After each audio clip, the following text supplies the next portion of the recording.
Syabab Syam mengharap syurga, tak lupa dunia.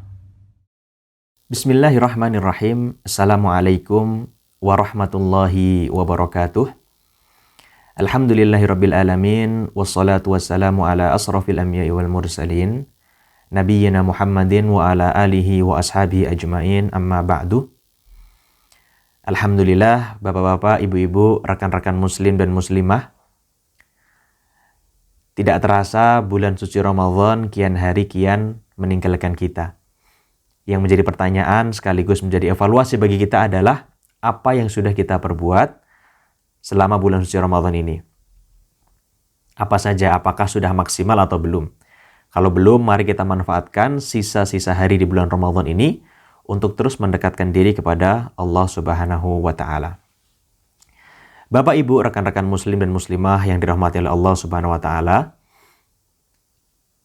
saat ini kita akan memasuki sesi fikih menjawab yang insya Allah kita akan menjawab pertanyaan-pertanyaan daripada ikhwan, daripada akhwat, daripada bapak, ibu, rekan-rekan muslim dan muslimah yang telah menanyakan melalui email kami atau melalui WhatsApp kami serta melalui pertanyaan langsung yang dikirimkan di tengah majelis kali ini.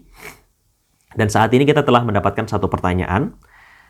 Kita bacakan terlebih dahulu pertanyaannya, baru nanti kita akan menjawab dan mensyarah dengan harapan semoga jawaban dari pertanyaan ini dapat membantu mencerahkan kita semuanya, khususnya dalam pertanyaan-pertanyaan terkait dengan bulan suci Ramadan.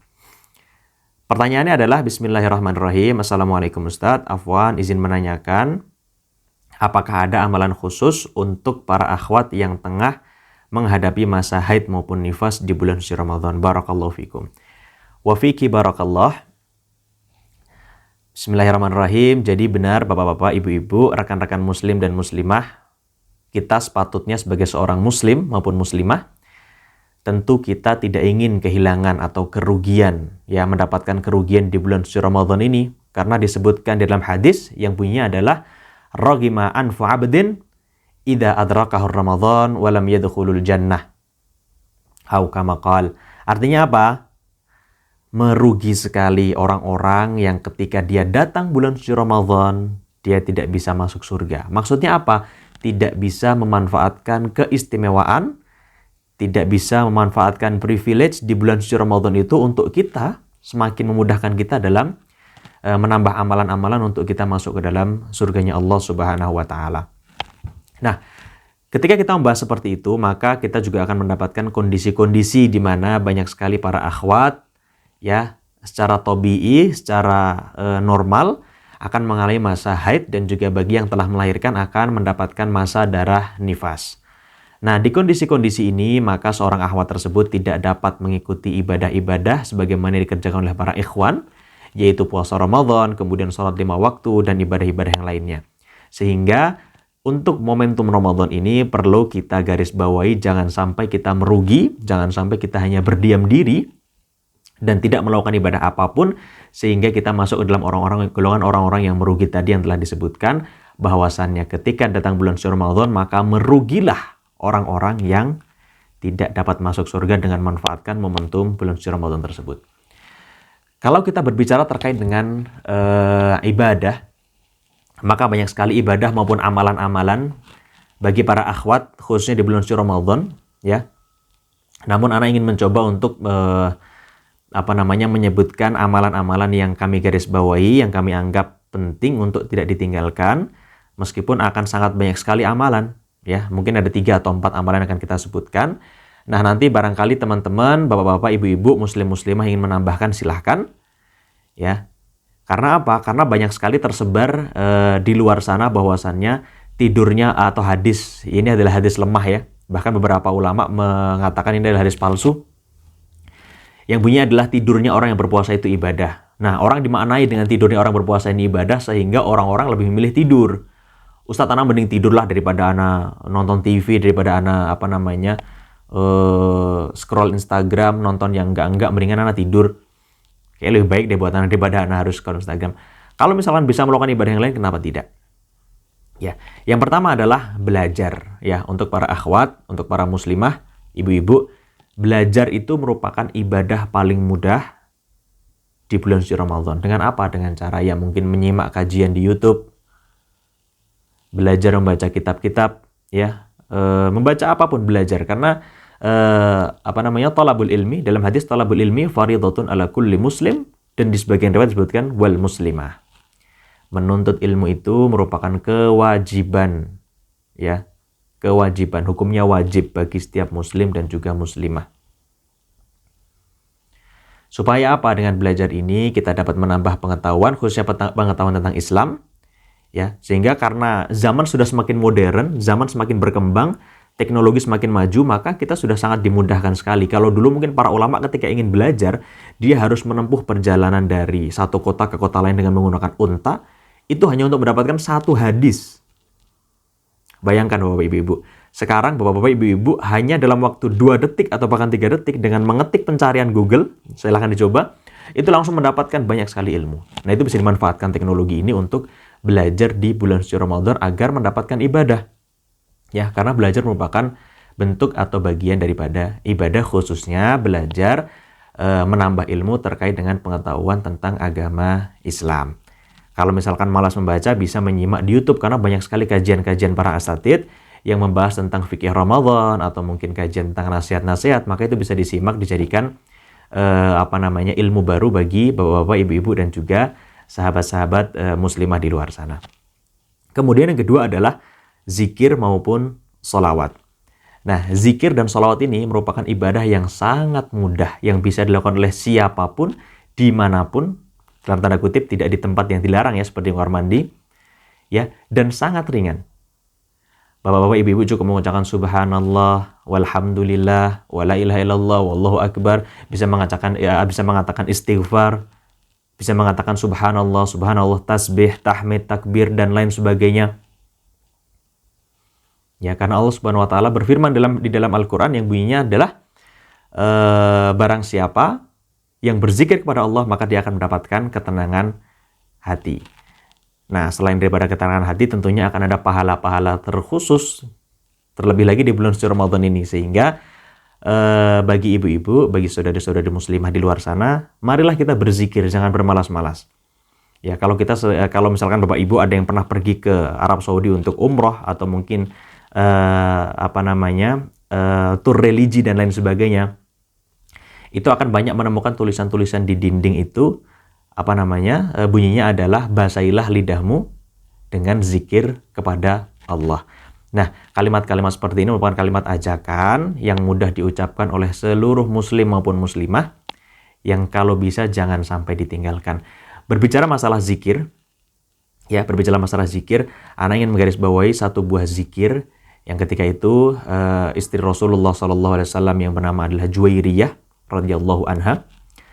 Beliau ketika itu mendapati Rasul SAW pulang dari masjid setelah salat subuh, kemudian menunggu syuruk, setelah salat duha, kemudian pulang ke rumah.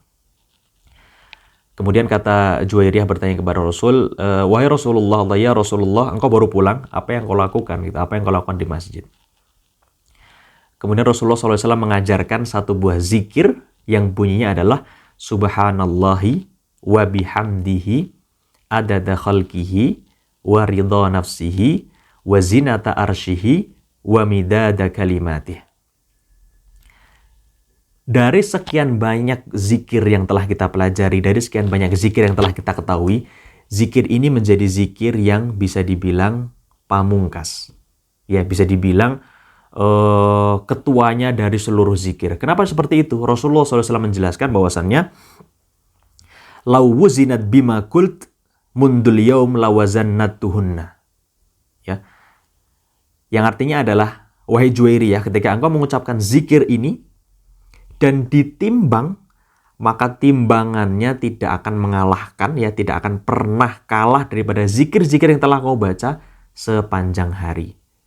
Bayangkan ketika kita mengucapkan 3 kali zikir, dibaca 3 kali dalam satu hari, subhanallah wa bihamdihi adada khalqihi wa ridha nafsihi wa zinata arshihi wa midada kalimatih, 3 kali aja minimal. Ini minimal sekali. Apa susahnya ketika kita duduk, misalkan sebelum buka HP kita zikir dulu 3 aja, 3 kali dibaca. Maka apa kata Rasulullah? Lau wuzinat, ketika ditimbang, maka timbangan zikir kamu sepanjang hari tidak akan mengalahkan zikir ini tadi. Masya Allah. Ya, sehingga bapak-bapak, ibu-ibu, rekan-rekan muslimah bisa dicatat ya, zikir ini bisa diterapkan juga, bisa dipelajari agar supaya hari-hari kita selain semakin menenangkan hati, juga semakin meningkatkan kualitas ibadah kita, sehingga dicatatkan sebuah kebaikan oleh Allah Subhanahu wa Ta'ala. Ada banyak sekali zikir yang juga tersebar tersebar di kalangan luas terkait dengan pahalanya adalah Subhanallah wa bihamdih, ya, Subhanallah bihamdihi, apalagi Subhanallah walhamdulillah wala ilaha illallah Allahu akbar. Kemudian apa lagi? Ada banyak sekali. Ada kemudian istighfar, astaghfirullah wa atubu ilaih. Ada kemudian membaca tasbih, tahmid, tahlil, takbir. Ya, subhanallah walhamdulillah wala haula wala quwata illa billah. Itu sangat banyak sekali wasilah-wasilah atau keistimewaan fadilah ya. Akan banyak sekali fadilah-fadilah keistimewaan daripada kita membaca zikir tersebut. Sehingga bagi rekan-rekan semuanya, bagi saudari-saudari muslimah, mari kita baca. Ya, mari kita baca zikir. Jangan sampai kita melupakan zikir di tengah kondisi ibu-ibu, muslimah-muslimah, mbak-mbak yang saat ini mengalami haid maupun nifas. Itu yang kedua. Yang pertama belajar, yang kedua adalah zikir. Kemudian yang selanjutnya adalah bersolawat kepada Rasulullah SAW. Ketika kita ingin bersolawat kepada Rasulullah SAW, tidak perlu menunggu hari Jumat. Ya, tidak perlu menunggu hari Jumat. Kalau kita mendengarkan hadis bahwasannya mengucapkan solawat di hari Jumat maka dilipat gandakan, maka kita tidak perlu menunggu hari Jumat. Di bulan suci Ramadan ini semua zikir, semua solawat silahkan dilantunkan, agar supaya kita ambil manfaatnya, kita ambil kebaikannya bagi kita semuanya, baik bagi diri kita pribadi maupun bagi kebaikan orang lain. Karena ketika seseorang mendengarkan solawat dari orang lain, maka kita harus menyautnya dengan mendoakan atau memberikan solawat lagi kepada Rasulullah SAW. Telah jelas-jelaskan dalam hadis bahwasannya man shalla alayya salatan sallallahu alaihi asharan, yang artinya adalah barang siapa yang bersolawat kepadaku, ini kata Rasulullah, janji Rasul. Kalau janji mungkin ada yang dekat, ada yang punya pacar, mungkin ya janji pacarnya mungkin sering dikhianati dan lain sebagainya. Ini janji Rasul. Ya, orang terbaik di mata Allah, janji Rasul. Beliau mengatakan, man shalla alayya salatan sallallahu alaihi asharan. Barang siapa yang bersolawat kepadaku satu kali, maka Allah Subhanahu wa taala akan mendoakannya itu 10 kali. Jadi 10 kali kebaikan. Itu di hari biasa. Bagaimana ketika kita membaca sholawat di bulan suci Ramadan ini, yang mana seluruh amalan, seluruh kegiatan kita, kebaikan kita dilipat gandakan oleh Allah Subhanahu wa taala. Sehingga jangan sampai tertinggal. Yang pertama belajar, thalabul ilm. Yang kedua adalah berzikir, kemudian membaca sholawat. Kemudian selanjutnya apa? Berdoa. Ya. Ada sebagian ulama mengatakan ad-du'a nafsul ibadah. Doa itu sebagian dari ibadah. Maka ketika kita berdoa, kita sedang beribadah. Karena apa? Secara tidak langsung ketika teman-teman, ketika ibu-ibu, ketika muslim, muslimah itu berdoa kepada Allah, itu secara tidak langsung kita tengah memasrahkan diri kita pada Allah. Kita telah mengesahkan Allah, kita telah memohon kepada Allah, seakan-akan kita meyakini bahwasannya Allah lah zat yang hanya bisa mengabulkan permohonan kita, permintaan kita, dan juga menjawab segala kegelisahan kita. Sehingga jangan malas untuk berdoa, karena secapek-capeknya kita berdoa, saya bersumpah demi Allah, doa tersebut akan dikabulkan oleh Allah. Karena kita perlu percaya bahwasannya Allah telah menjanjikan dalam Al-Quran, ud'uni astajib lakum. Mohonlah kepadaku, mintalah kepadaku, maka aku akan mengabulkan. Ketika kita seorang muslim, tentu kita tidak mungkin tidak percaya dengan janji Allah. Ya, kalau tadi kita harus percaya dengan janji Rasul, ini janji Allah Subhanahu wa taala, zat semesta alam, yang kita harus percayai janjinya. Maka ketika Allah sudah menjanjikan akan mengabulkan doa, maka berdoa saja. Kita tidak perlu memikirkan kapan dikabulkan doanya, kok belum sampai sekarang belum dikabulkan. Karena banyak sekali kondisi-kondisi yang Allah Subhanahu wa taala lebih tahu daripada kita semuanya. Banyak yang dari kita menilai bahwasanya kita membutuhkan hal ini sekarang, tapi Allah Subhanahu wa taala lebih tahu. Oh, fulan belum butuh ini sekarang, butuhnya mungkin minggu depan, butuhnya mungkin tahun depan, mungkin 5 tahun lagi, 10 tahun lagi, dan lain sebagainya. Karena serajin-rajinnya orang berdoa tidak akan pernah merugi, karena berdoa itu akan menjadi tabungan kebaikan kita di akhirat kelak dan menjadi timbangan pemberat kita di hari akhir nanti.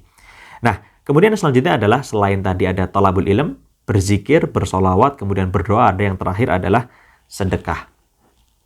Ya, sedekah. Kalau tadi kita di awal sudah menyebutkan atau mention, kita ini di zaman teknologi sudah maju semuanya sudah serba mudah, bersedekah pun sekarang mudah. Ya, sudah banyak sekali lembaga-lembaga zakat, amil-amil zakat, yang kita bisa tinggal transfer dengan duduk, kita bisa transfer dari mulai 5.000, 10.000, 100.000, semampunya. Ya, semampunya. Karena dengan sedekah ini, pahala juga akan dilipat gandakan. Selain itu, kita juga membantu kebutuhan orang-orang yang membutuhkan, sehingga dapat menjadi catatan amalan. Belum lagi kalau ditambah, kita didoakan oleh orang yang kita beri. Misalkan kita memberi orang miskin, ya Allah Pak, terima kasih. Kalau di Jawa itu ada istilahnya lemah teles Pak. Kulo lemah, kersani Gusti Allah sing bales. Saya ini orang yang lemah Pak, terima kasih. Semoga Allah Subhanahu wa taala yang balas semuanya. Doa-doa ini yang terkadang kita harapkan semoga nantinya dapat dikabulkan oleh Allah dan dapat menjadi wasilah penambah rezeki kita, penambah kebaikan kita. Ya, yang namanya rezeki ini kan bukan cuma uang, bisa jadi kesehatan kita sekarang, hadirnya Bapak Ibu di majelis ini, mampunya teman-teman saudari-saudara muslimah yang menyaksikan di YouTube, itu merupakan rezeki dari Allah Subhanahu wa taala. Bukan cuma tentang uang kalau kita berbicara terkait dengan rezeki. Oleh karena itu, saya pribadi mengajak khususnya kaum muslimah, ibu-ibu, mbak-mbak di luar sana maupun yang hadir saat ini di majelis, marilah kita memanfaatkan sisa momentum kita di bulan Ramadan ini dengan terus meningkatkan ketakwaan kita kepada Allah Subhanahu wa taala. Karena dengan tingginya atau dengan meningkatnya ketakwaan kita, maka secara tidak langsung Allah Subhanahu wa taala akan mengangkat derajat kita. Ya, utamanya di bulan suci Ramadan ini, silahkan dimanfaatkan untuk melakukan ibadah. Ya, silahkan dimanfaatkan. Mari kita mengajak orang-orang lain, kita mengajak saudara-saudari kita untuk dapat beribadah lebih giat di bulan Ramadan. Kita harus meningkatkan, jangan sampai sama kualitas ibadahnya di bulan Ramadan dengan bulan Sya'ban, di bulan Ramadan dengan bulan Syawal. Jangan sampai sama, ya. Jadi kita harus mengkhususkan bulan Ramadan ini kita maksimalkan seluruh kemampuan kita untuk beribadah kepada Allah. Barakallahu fikum, wallahu ta'ala alam bisawab. Semoga jawaban ini membantu kegelisahan para muslimah, para akhwat di luar sana maupun yang hadir di majelis kali ini. Barakallahu fikum, wassalamualaikum warahmatullahi wabarakatuh. Syabab Syam, mengharap syurga, tak lupa dunia. Kamu mau kuliah di Yordania dengan jaminan 100% diterima? Atau mau belajar agama dengan ulama dunia tapi bingung gimana aksesnya? Yuk download aplikasi Kuliah di Jordan. Semua informasi perkuliahan di Yordania kini ada dalam satu genggaman. Kini tersedia di Play Store.